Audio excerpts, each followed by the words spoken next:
Bid'atçılar çıkıyor ve bid'atın doğru olacak olup näme diye ata-baba edipdir diye. Ya olmasa edýän işin doğru olacak olup bizim yolumuz Buharan yolu diye. Yani İslam dininde ata-babam yolu deyip delil yok. Ata-babam yolu doğru bolsa dünýäwi taýdan görelli alyp bilersiň gurrun da. Emma dini meselelerde ata-babam edeni deyip delil yok. Eger Türkmen ata-babasyna eýerjek bolsa, Kazak öz ata-babasyna eýerjek bolsa, Türk öz ata-babasyna, Arap öz ata-babasyna, her kim öz ata-babasyna eýerjek bolsa bu din bolmaýar.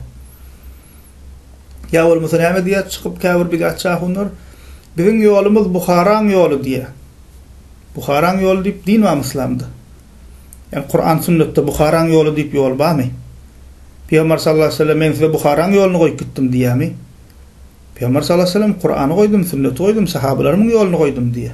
Ol Buharaly çykyp Buharan ýolu diýip tutsa, Bagdatly çykyp Bagdadyň ýolu diýse, Şamly çykyp Şamyň ýolu diýse, Mısırly çykyp Mısır'yň ýolu diýse, bu İslam bolýar.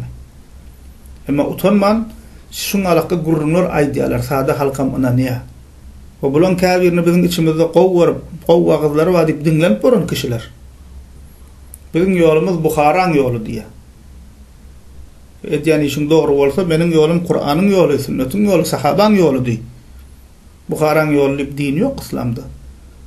Näme şey diýip öz sözlerini, öz pikirlerini edýän işlerini ogdanak görkezek we ýa-da öz işin doğru bolajak bolup goşgakan bolýar. Şygırakan bolýar, ýa bir zat edýär. Emma delil ýok.